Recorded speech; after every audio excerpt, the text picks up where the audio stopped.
E hoje, amados, no nome de Jesus, nós chegamos ao encerramento da série que nós nos propomos trazer para os irmãos, porque o Evangelho é uma boa notícia.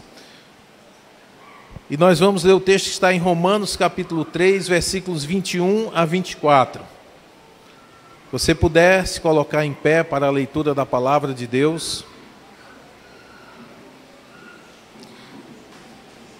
Amanhã de manhã a irmã Dani estará fazendo um procedimento cirúrgico, a Dani do Paz, né? Então ela está se preparando hoje para amanhã se submeter a essa cirurgia. E pediu que nós continuássemos orando por ela, pela irmã Yara, que até deu uma melhorada, né? Nós estivemos lá agora e ela estava até bem disposta. E amanhã a irmã Dani vai fazer uma cirurgia. Então, esteja orando. Quem puder, depois mandar uma mensagenzinha do WhatsApp, dando força à irmã para que ela vá com confiança para essa cirurgia, faça assim. Muito bem, diz assim a palavra de Deus, Romanos 3, versos 21 a 24. Mas agora, sem lei, se manifestou a justiça de Deus, testemunhada pela lei e pelos profetas. Justiça de Deus mediante a fé em Jesus Cristo, para todos e sobre todos os que creem, porque não há distinção. Pois todos pecaram e carecem da glória de Deus, sendo justificados gratuitamente por sua graça, mediante a redenção que há em Cristo Jesus. Vamos orar. Pai bendito, nós te louvamos pela tua palavra e pedimos que venha nos dar, Deus, entendimento dela. Não apenas, Senhor, aquele sentido que pode ser visto de imediato, mas a verdade espiritual que pode ser anunciada no poder do teu Espírito Santo e que transforma vidas, que transforma pessoas. Age, Senhor, com misericórdia no meio da tua igreja, trazendo convicção à pessoa de Jesus Cristo, para que nele possamos descansar a nossa alma.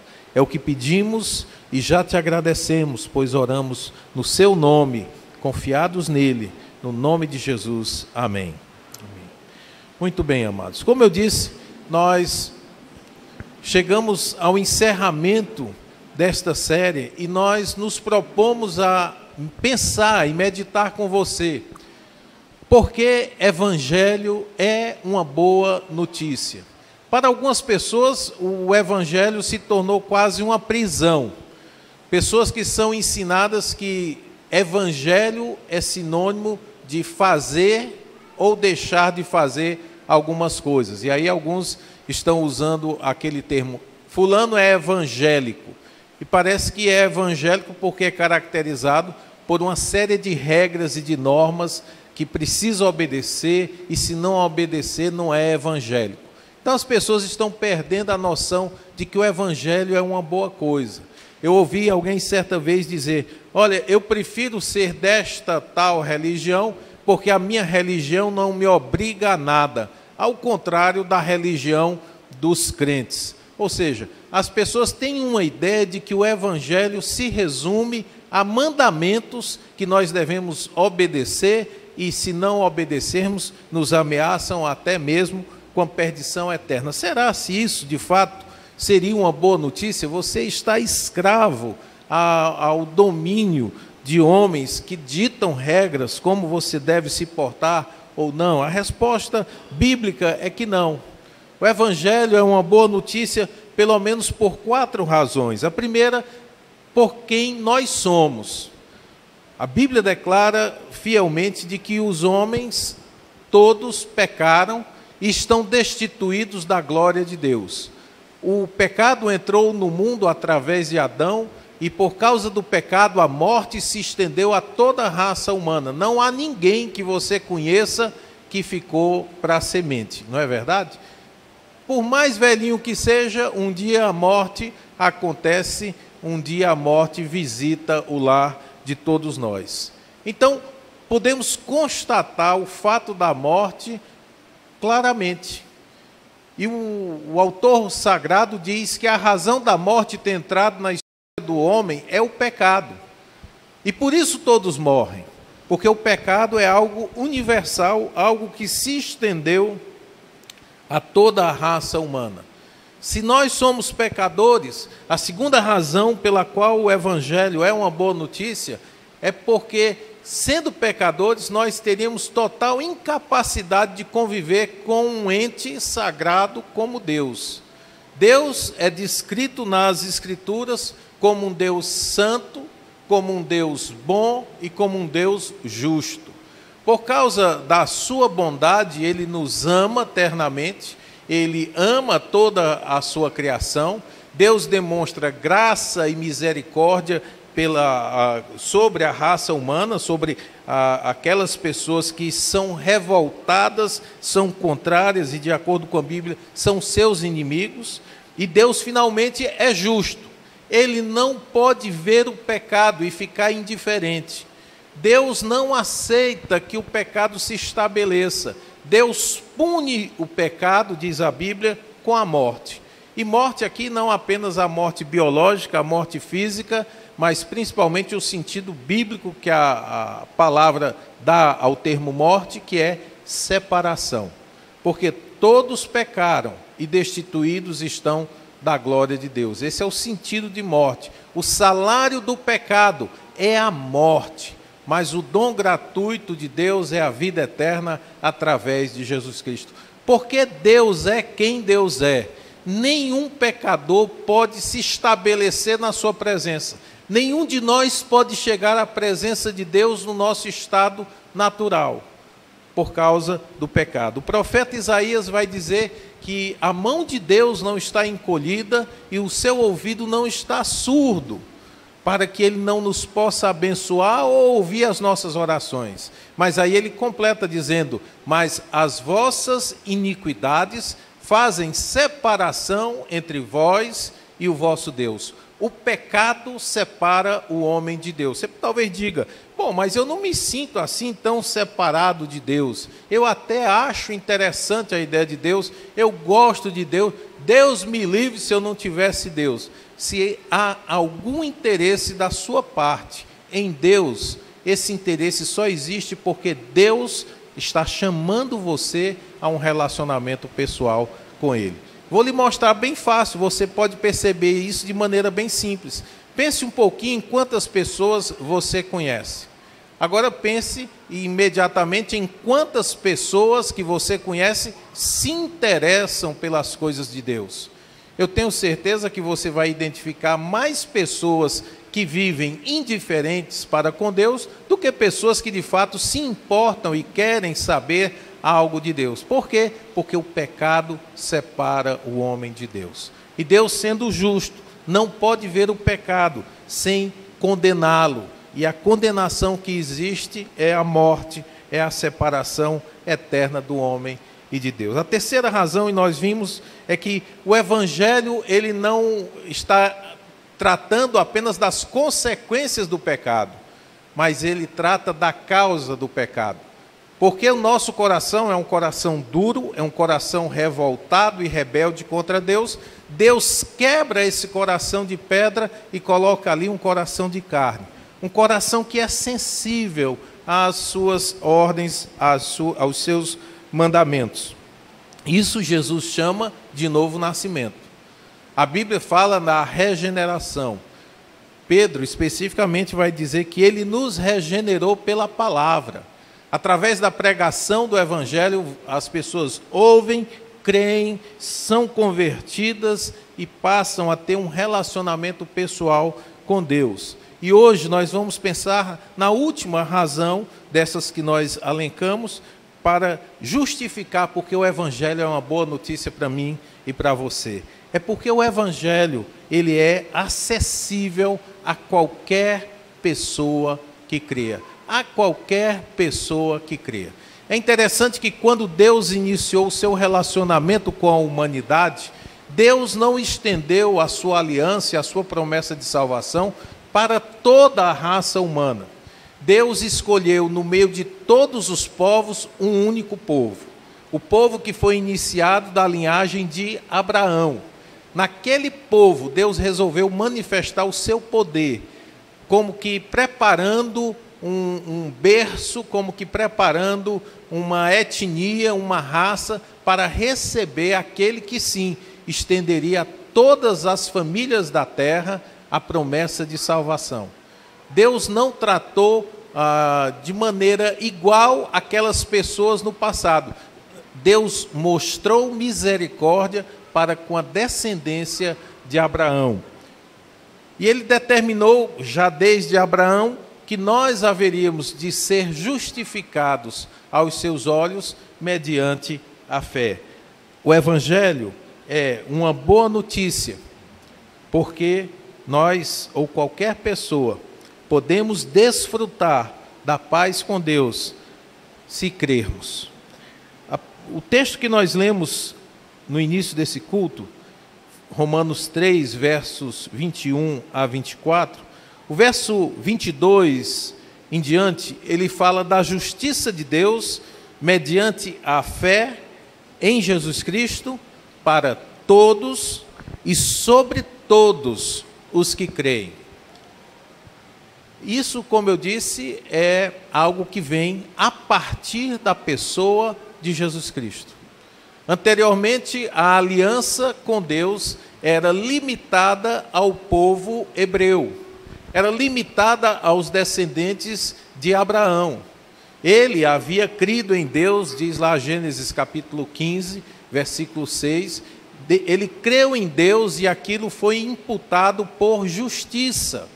Ele foi justificado aos olhos de Deus mediante a fé. E a partir daí, a partir desse evento, Deus constitui um povo para que através desse povo viesse o Messias, o Salvador, e o Salvador estendesse a salvação para todos e sobre todos os que viessem a crer. Quem pode desfrutar da paz com Deus? Qualquer pessoa. Você que está aqui hoje, talvez tenha vivido pensando: o que eu posso fazer para encontrar paz na minha vida? Eu não encontro sossego para a minha alma. Alguns aqui, talvez como eu no passado, tenham que dormir ouvindo música, porque eu não conseguia viver sozinho com os meus pensamentos. O peso emocional era muito grande. A falta de paz, a falta de segurança era imensa. E eu desviava o meu sofrimento para outras coisas.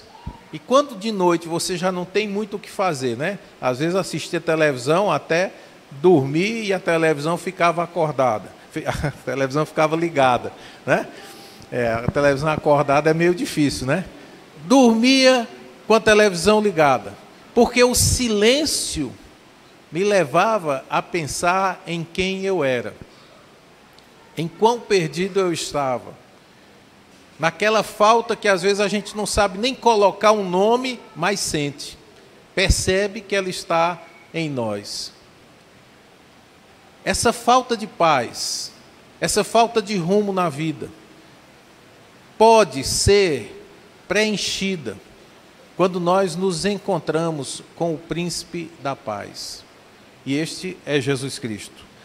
O apóstolo Paulo nos fala de uma justiça de Deus recebida mediante a fé.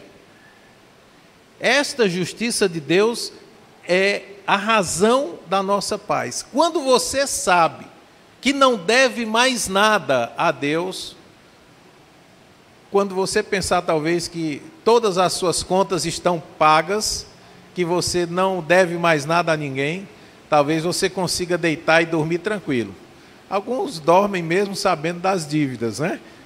Mas eu acho que a maioria de nós perdemos um pouco de sono quando as dívidas se acumulam e nós não temos como pagá-la.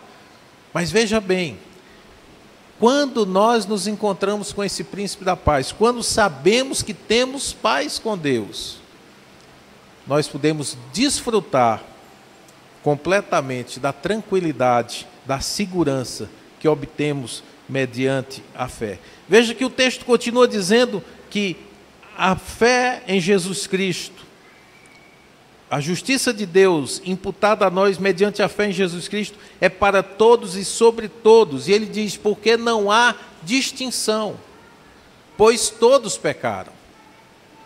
A condição de todo ser humano é a mesma. É miséria, é falta de paz, é falta de rumo, é condenação eterna, porque todos pecaram.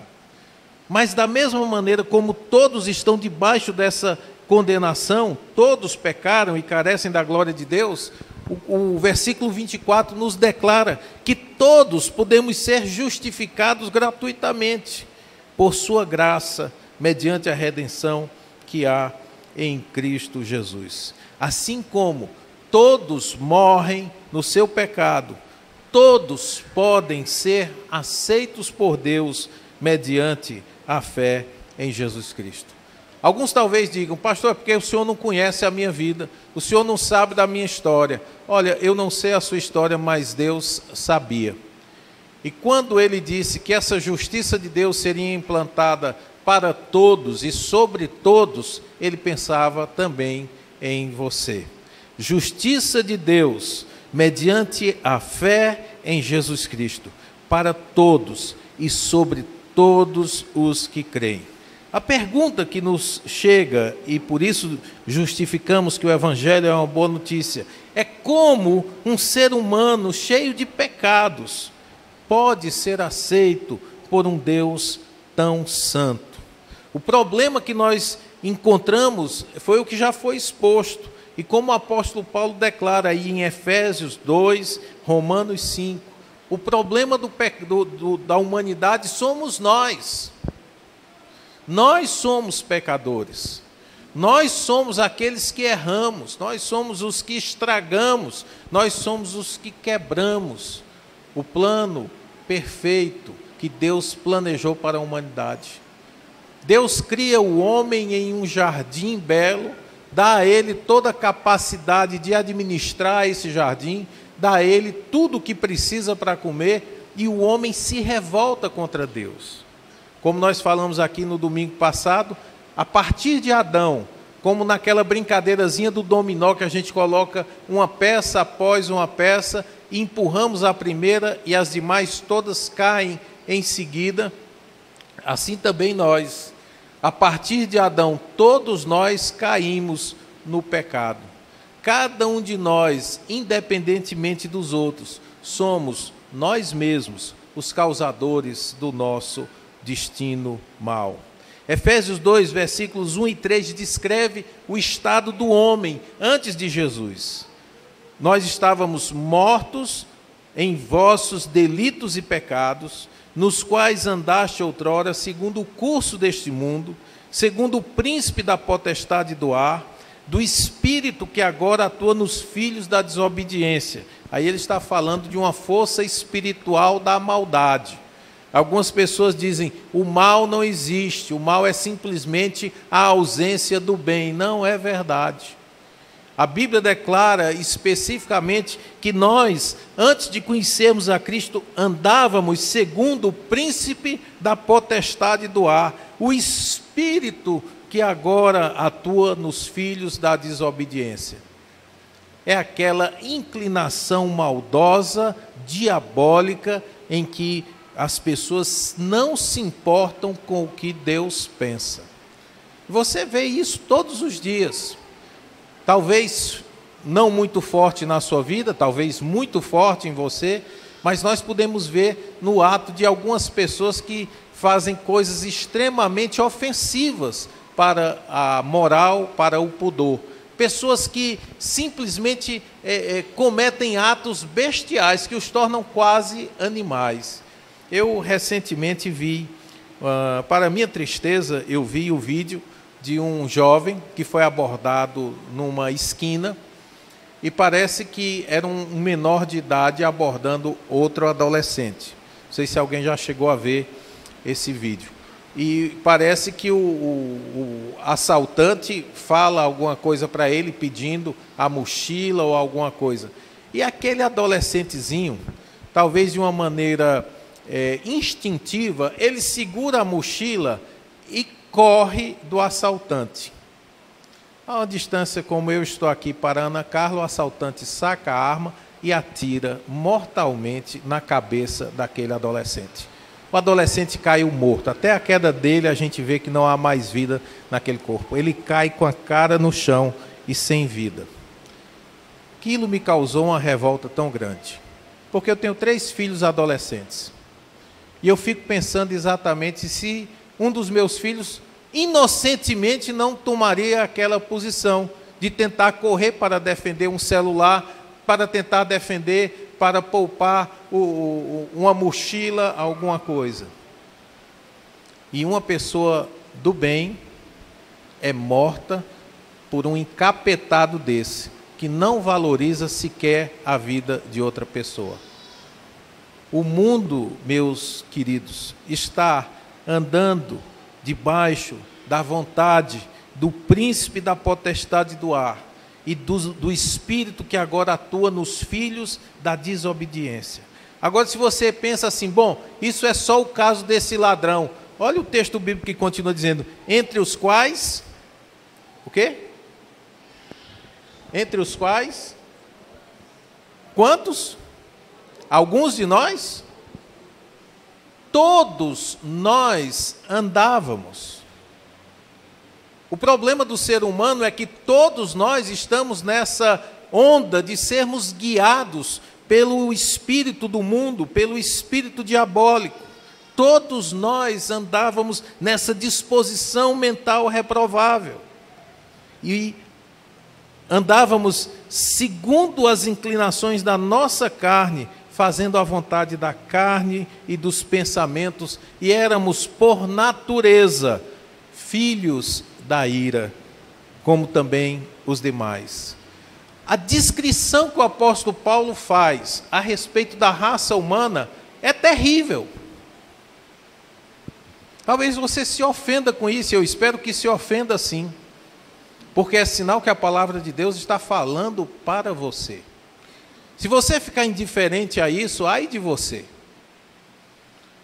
A radiografia espiritual que Deus faz da raça humana, através do ministério do apóstolo Paulo, é que todos nós andávamos debaixo dessa orientação diabólica, fazendo a vontade da carne e dos nossos pensamentos. E por causa disso,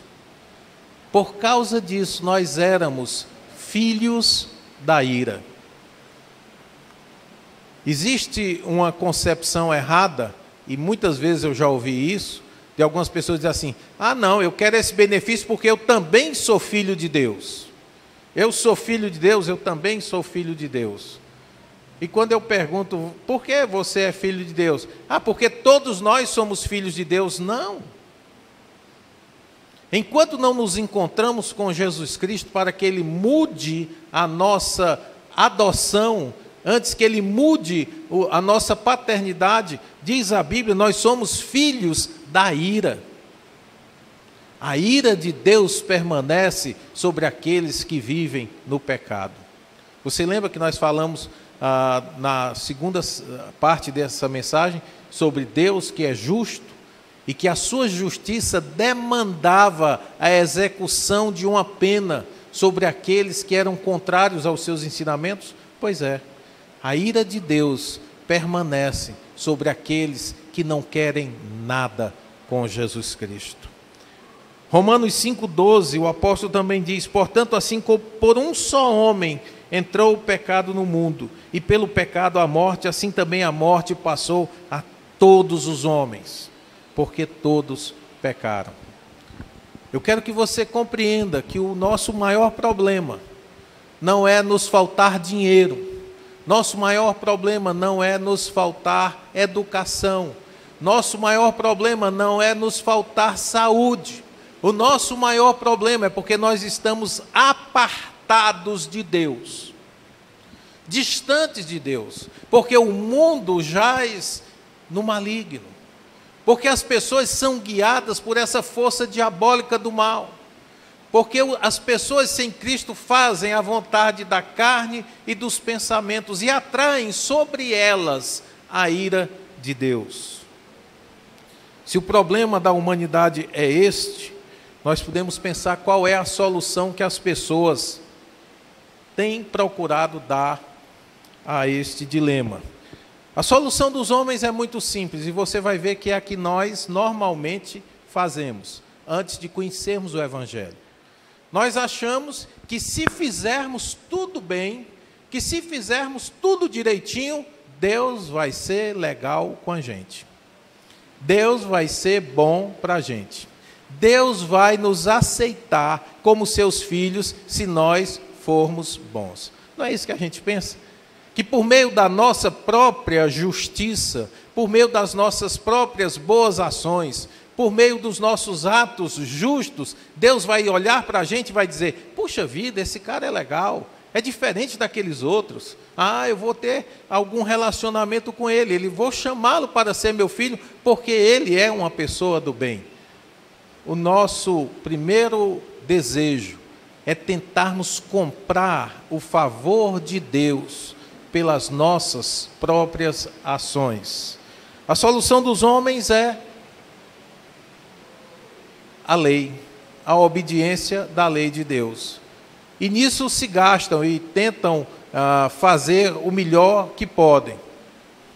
Diz Romanos 2,13, o apóstolo Paulo falando da inutilidade das pessoas que querem servir a Deus ou serem aceitos por Deus mediante a obediência das suas leis, é dizer, porque os que ouvem a lei não são justos diante de Deus, mas os que praticam a lei hão de ser justificados. Agora veja bem, não apenas ouvem, mas são praticantes da lei. Aí você pode dizer: está resolvido, pastor.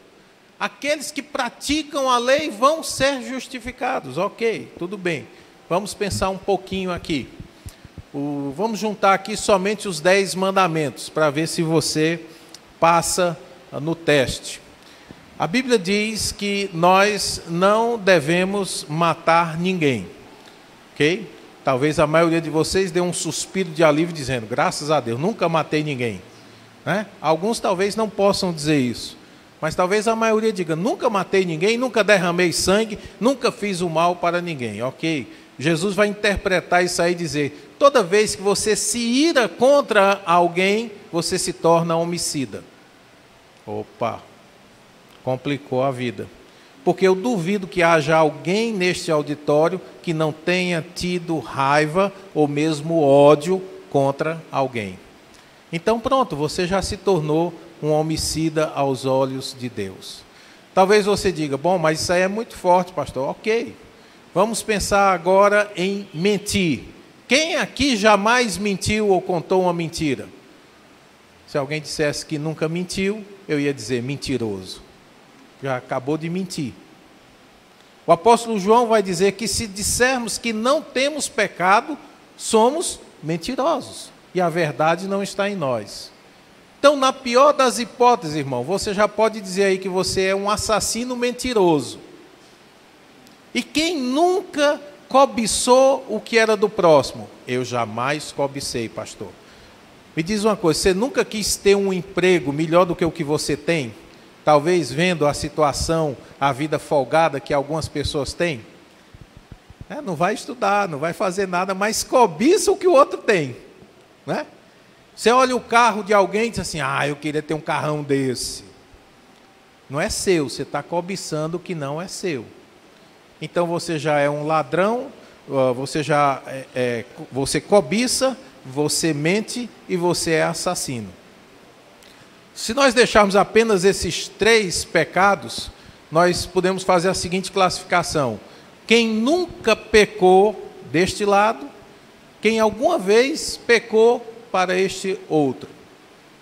De que lado você estaria? Do lado dos pecadores.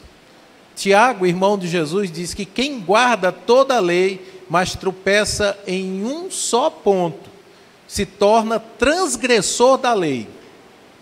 Então, nós chegamos à conclusão que pela lei, ninguém consegue ser aceito por Deus. Mas é a solução que nós temos.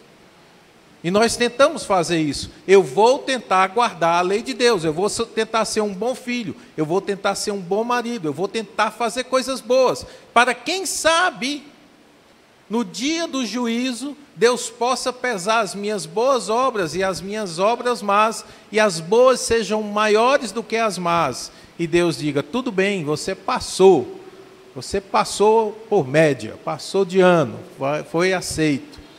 O problema é que toda vez que você erra uma questão na prova da vida, você zera o gabarito. Deus seria justo em passar um aluno que tirou 0 o ano inteiro? Não. E Deus não seria justo se Ele deixasse um pecador entrar no seu céu de glória. Gálatas capítulo 3, versículos 10 e 11, o apóstolo Paulo acaba com qualquer esperança nossa em sermos justificados aos olhos de Deus através das nossas próprias obras. Ele diz, todos aqueles, pois, que são das obras da lei, estão debaixo da maldição, porque está escrito, maldito todo aquele que não permanecer em todas as coisas que estão escritas no livro da lei para fazê-las. E é evidente que pela lei ninguém será justificado diante de Deus, porque o justo viverá da fé. A solução que nós temos dado é insuficiente para Deus nos aceitar. A nossa boa obediência, a nossa disposição de fazer o que Deus quer, para que Ele nos aceite, é insuficiente. Não dá, você não consegue. E é por isso que existe a lei, para nos causar um desespero, para nos causar o sentimento de, e agora o que é que eu vou fazer? Se tudo de bom que eu faço não conta para nada, o que é que eu posso fazer? Aí vem a solução de Deus. Atos 13, 38, o apóstolo diz, seja-vos, pois, notório, homens e irmãos, que por este Jesus se vos anuncia a remissão dos pecados, o perdão dos pecados, e de tudo que, pela lei de Moisés, não pudeste ser justificados, por ele é justificado todo aquele que crê. A declaração do apóstolo Paulo é, o que a lei não pôde fazer por você, a fé em Jesus Cristo pode. O método que Deus usou para a salvação de pecadores, não é que esses pecadores se tornem gente boa, façam coisas boas, mas é que ao contrário, reconheçam que não podem se salvar a si mesmos e dependam somente da pessoa de Jesus Cristo. Romanos 3, 28, o apóstolo, ao concluir o seu entendimento sobre quem é justificado pela fé e pela lei, ele diz, concluímos, pois, que o homem é justificado pela fé, independentemente da lei, das obras da lei. A conclusão do Espírito Santo para você é que guardar a lei não vai te tornar aceitável aos olhos de Deus. Só existe salvação quando juntamos a nossa fé, quando colocamos a nossa fé na pessoa de Jesus Cristo. O método de Deus é exatamente pela fé. Efésios 2, versículos 8, a primeira parte, versículo 8, na primeira parte diz, porque pela graça sois salvos por meio da fé. Romanos 5:1 declara, tendo sido, pois, justificados pela fé, temos paz com Deus por nosso Senhor Jesus Cristo. Gálatas 3:26 vai dizer, porque todos sois filhos de Deus pela fé em Cristo Jesus. Perceba especificamente nesse texto de Gálatas 3:26 que a condição para você se tornar filho de Deus é ter fé em Jesus Cristo. Porque todos, qualquer um, grego, judeu, branco, preto, iletrado, doutor, rico, pobre, homem ou mulher, porque todos sois filhos de Deus pela fé em Jesus Cristo. Hebreus 11:6 declara que sem fé é impossível agradar a Deus. Deus poderia ter escolhido qualquer método para que o homem fosse reconciliado consigo. Ele poderia ter escolhido o sacrifício de animais. Aí você vai dizer, mas pastor, ele não usou isso no Velho Testamento? Não era sacrificado um animal uma vez por ano para expiação do pecado da nação de Israel? Aí eu tenho que lhe responder que também ali era por meio da fé. Porque só faria sentido sacrificar aquele animal se houvesse fé que fazendo aquilo a nação de Israel seria perdoada por Deus. Sem contar também o fato de que o Velho Testamento, aquilo que acontecia lá, eram sombras do que Deus iria revelar claramente na pessoa de Jesus Cristo. Nós falamos já algumas vezes aqui de que desde o início da criação do homem, desde que o homem caiu, Deus aponta para um método da expiação pelo derramamento de sangue e fé naquele sacrifício. Quando Adão e Eva caem, eles se cobrem com folhas e se apresentam diante de Deus depois de Deus ir buscá-los. E diz o texto bíblico que ao final, depois de Deus ordenar o castigo a Adão e Eva, depois de Deus prometer que a semente, o descendente de Eva, haveria de pisar a cabeça do dragão, da velha serpente, Deus faz ainda um ato gracioso. Ele sacrifica algum animal e faz vestes com as peles daquele animal. Ou seja, para cobrir a vergonha, o pecado de Adão e Eva, houve o sacrifício de um ser inocente. O que é que Deus estava apontando ali? Um dia, como ele disse, um dia ele mesmo proporcionaria o sacrifício perfeito para a cobertura dos pecados da humanidade. O apóstolo Pedro vai dizer que o sacrifício de bois e de bodes e de ovelhas não era suficiente, porque todo ano ele precisava ser repetido. Mas Deus proporcionou o seu próprio Cordeiro, na pessoa de Jesus Cristo, para que por meio do sangue derramado no Calvário, o pecado de toda a humanidade pudesse ser coberto.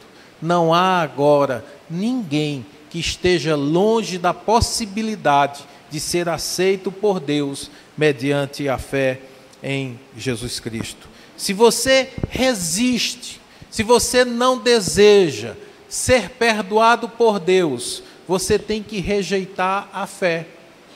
Mas se ao contrário, o desejo do seu coração é se tornar um com o Senhor, ter unidade, ter perdão, voltar a ter paz com Deus, é necessário que você abrace o meio pelo qual Deus resolveu salvar a humanidade. Algumas pessoas pensam que é a fé pela fé, simplesmente o fato de crer em Jesus Cristo.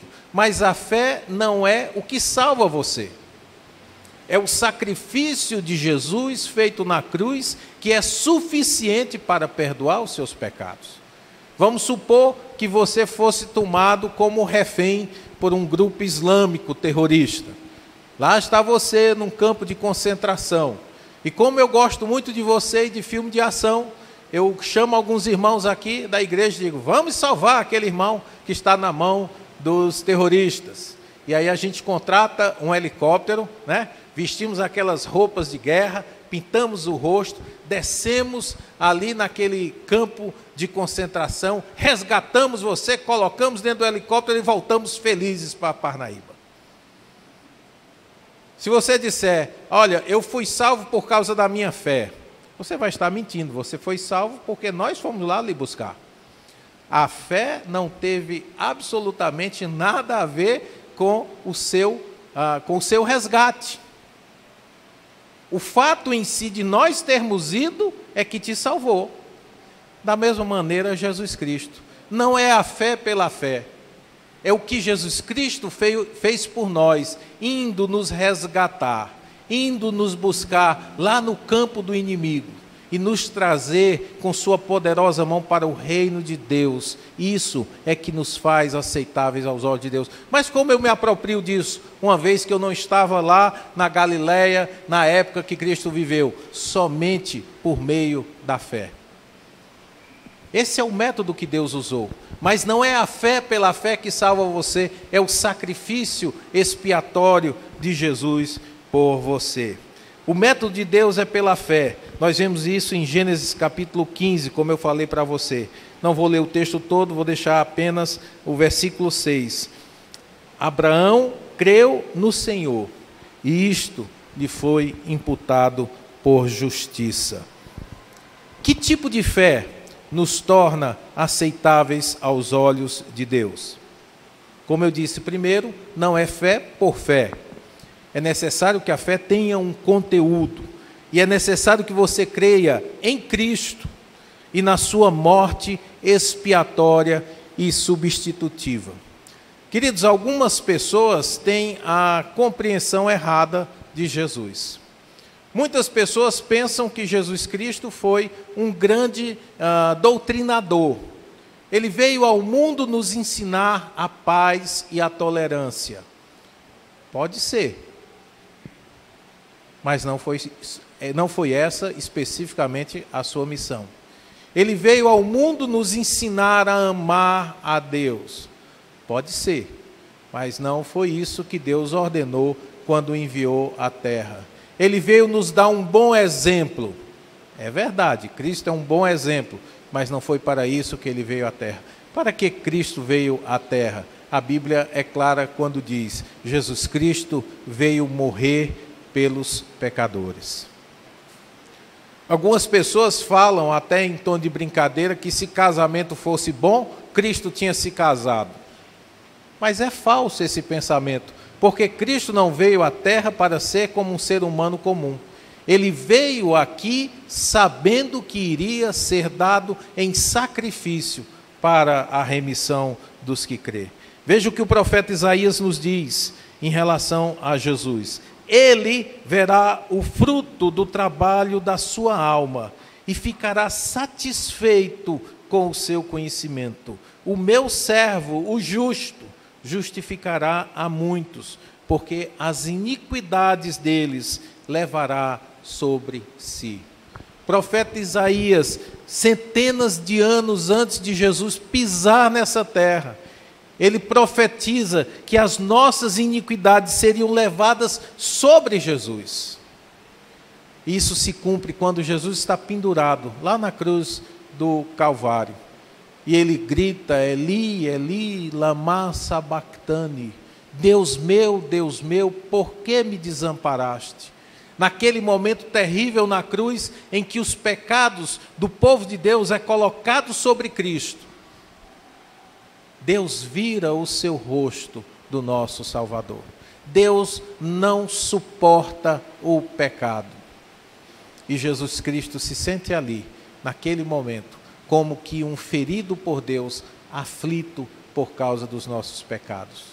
Aquele foi o pior momento de Jesus. Por isso ele sangrou anteriormente no Getsêmani. Ele sabia que o cálice da ira de Deus iria ser derramado sobre ele. Ele teria que beber o cálice da ira de Deus. E algo terrível para qualquer pessoa. Não por causa de alguma coisa que ele houvesse feito de errado, mas por causa das muitas faltas que nós havíamos cometido. Ele sofreu a dor para que nós pudéssemos ter paz. Mateus 26, 28 registra na última ceia, quando o Senhor declara que o seu sangue seria derramado em favor dos pecadores. Ele diz: porque isto é o meu sangue, o sangue do Novo Testamento, que é derramado por muitos. Para o quê? Para a remissão dos pecados. Lembre-se bem, o método humano é: eu vou fazer tudo certo, eu vou cumprir a lei. O método de Deus é: creia, pelo que Jesus Cristo fez por você. Ele veio ao mundo, derramou o seu sangue para a remissão dos seus pecados. 1 Pedro 3,18 confirma a mesma coisa. Porque também Cristo padeceu uma vez pelos pecados, o justo pelos injustos, para levar-nos a Deus. A fé que nos torna aceitáveis aos olhos de Deus é aquela fé que crê e confia no que Deus fez por nós através de Jesus Cristo. Você consegue compreender isso? Cristo veio ao mundo salvar pecadores. Ele não veio fundar uma nova religião, apesar de ter havido e existe a religião cristã. Mas o objetivo de Jesus Cristo foi derramar o seu sangue, uma vida por outra vida, para que pecadores fossem aceitos aos olhos de Deus, não pelaquilo que eles fizeram ou que eles fariam, sendo obedientes à lei, mas por causa da fé no que foi obediente a Deus. O segundo tipo de fé que nos torna aceitável, a continuação, é uma fé que é demonstrada em arrependimento. Hoje em dia, há muitas pessoas que se achegam a Deus do mesmo jeito, sem se preocupar com o que fizeram. Preste atenção nisso. Talvez você, hoje à noite, se perguntado, você diga, sim, eu creio em Jesus Cristo. Sim, eu creio em Jesus. Eu acredito que Ele é a segunda pessoa da Trindade, um com o Pai e com o Espírito Santo. Pode ser que você tenha uma confissão teológica totalmente ortodoxa, correta, mas você se arrepende dos seus pecados. Os pecados que você comete causam dor e pesar à sua alma. Irmãos, infelizmente, as igrejas têm oferecido uma graça tão barata, que parece que nós estamos fazendo um favor a Deus. Quando alguém oferece a Cristo e diga, olhe, Jesus morreu por você, Jesus quer fazer você feliz, por que não dar uma chance a Jesus? Venha, pecador, Jesus lhe espera com os braços abertos. E aí você diz, poxa vida, ele sofreu tanto, né? Eu vou lá, eu vou fazer isso por Jesus, eu vou lá. Não se engane, somos por natureza filhos da ira. A ira de Deus permanece sobre aqueles que quebram a sua lei. O Salmo 7 diz que Deus é um Deus que se ira todos os dias e afia a sua espada, como aquele guerreiro que se prepara para ir a uma batalha sangrenta. Deus é um justo juiz. Nós não deveríamos pedir para dar uma chance a Jesus Cristo. Nós deveríamos ir para Ele e dizer, Senhor, por acaso Tu podes me receber? Eu me arrependo, Senhor. Eu não presto. Eu sei que em mim, isto é, na minha carne, não há bem algum. Eu preciso de Ti. E a igreja evangélica moderna tem enchido a sua casa de pecadores não arrependidos, tornando-os 2 vezes malditos. Malditos porque continuam no pecado, e malditos porque morrerão nos seus pecados, e Deus haverá de cobrar deles o preço de cada um. Arrependimento é o primeiro passo para alguém que se volta em fé para Jesus Cristo. Se você não se arrepende do que você faz, essa mensagem não é para você. Se você olha para a sua vida e diz, tudo bem, está tudo bom, é bonita a conversa, mas eu prefiro dar o meu jeito, ou outro dia eu penso nisso, é porque o seu coração não está arrependido. E sem o arrependimento, a fé que você diz ter em Jesus Cristo, essa fé é inútil. Tiago vai dizer que os próprios demônios creem em Deus. Creem que tremem. mas você nunca leu uma passagem da Escritura dizendo que os demônios se arrependeram e foram salvos. Onde não há arrependimento, não há salvação, não há fé verdadeira. Veja que o método de Deus é a salvação por meio da fé, pela fé em Jesus Cristo. Mas se você se aproxima apenas com uma ideia intelectual na cabeça, sem contudo ter o coração ferido por causa dos seus pecados, magoado pelo que você fez contra a santidade de Deus, a fé que você diz ter não te levará ao perdão. Mateus 4,17, quando registra o começo do evangelho, o começo do ministério de Jesus na terra, a mensagem que ele diz é essa: arrependei-vos, porque é chegado o reino dos céus. Marcos 2,17, e Jesus, tendo ouvido isto, disse-lhes: os sãos não necessitam de médico, mas sim os que estão doentes. Eu não vim chamar os justos, mas sim os pecadores ao arrependimento. E Atos 3,19, o apóstolo Pedro declara no seu primeiro sermão evangelístico: arrependei-vos, pois, e convertei-vos, para que sejam apagados os vossos pecados e venham assim os tempos de refrigério pela presença do Senhor. Perceba a ligação das frases: arrependei-vos para que sejam apagados os vossos pecados. Se não há arrependimento, os pecados permanecem. E você pode ficar até careca e desdentado, dizendo que crê em Jesus, mas se seu coração é duro e não se arrepende, a sua fé é inútil.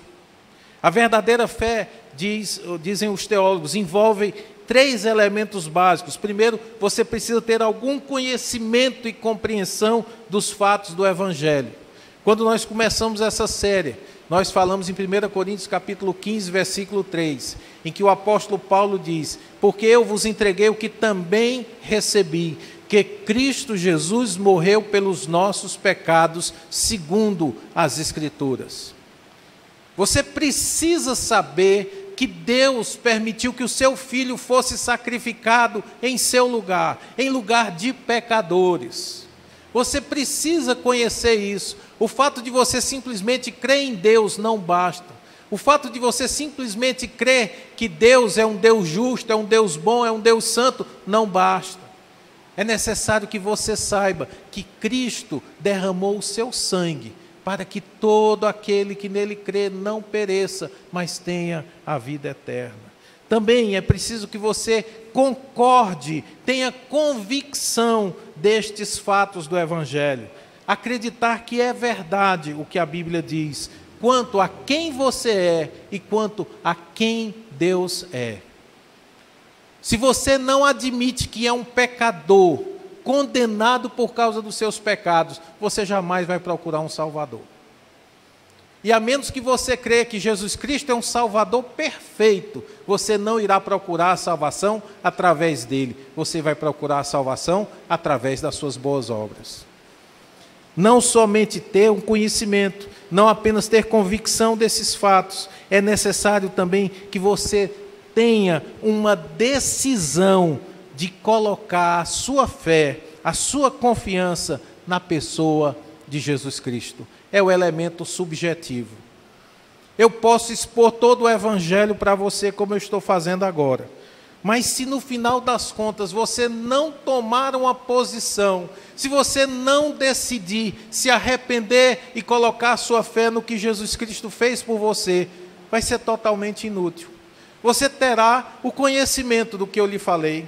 Você pode até ter certeza de que o que eu estou lhe falando é verdade.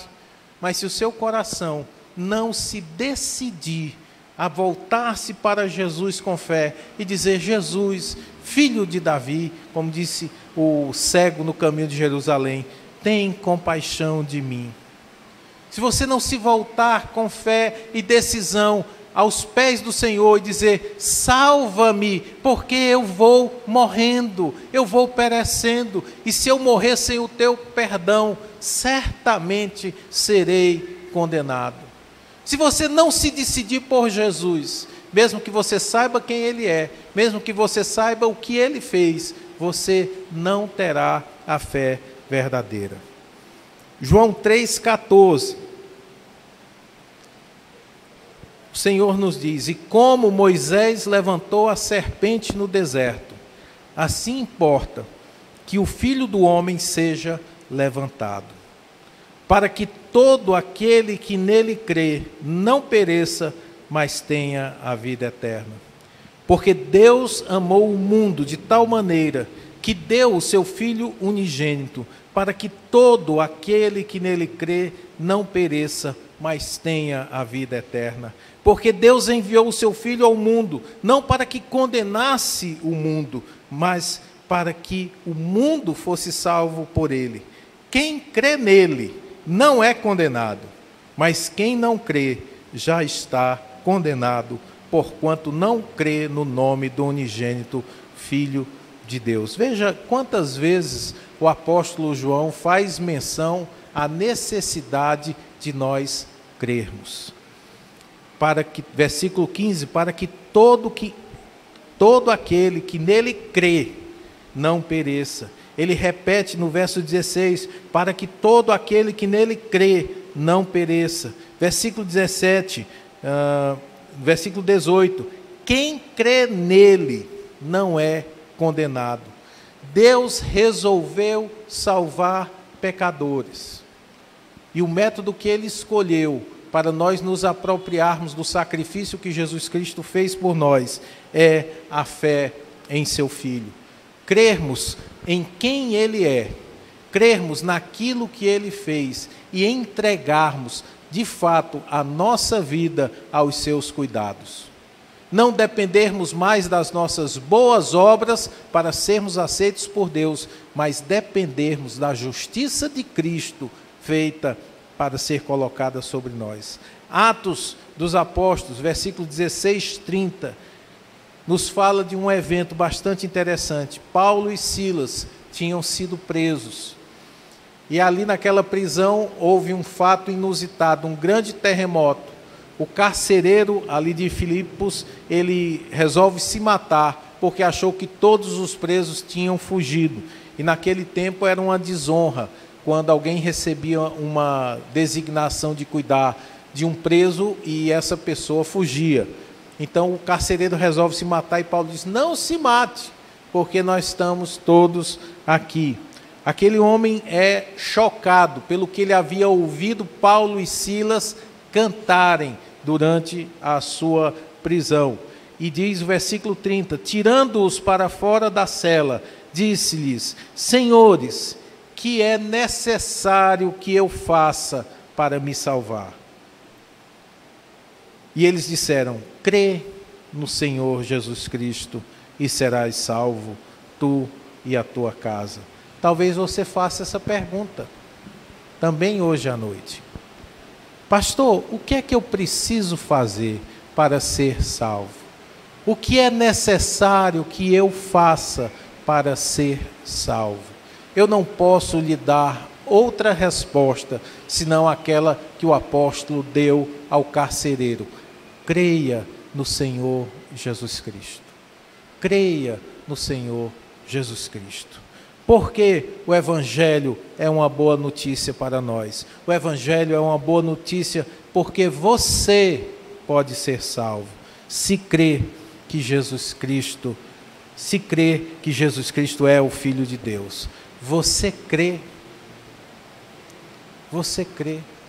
Você está disposto a abrir mão da sua justiça própria, a reconhecer que é um pecador, se lamentar pelaquilo que você tem feito de mal aos olhos de Deus e dizer: eu preciso de um Salvador.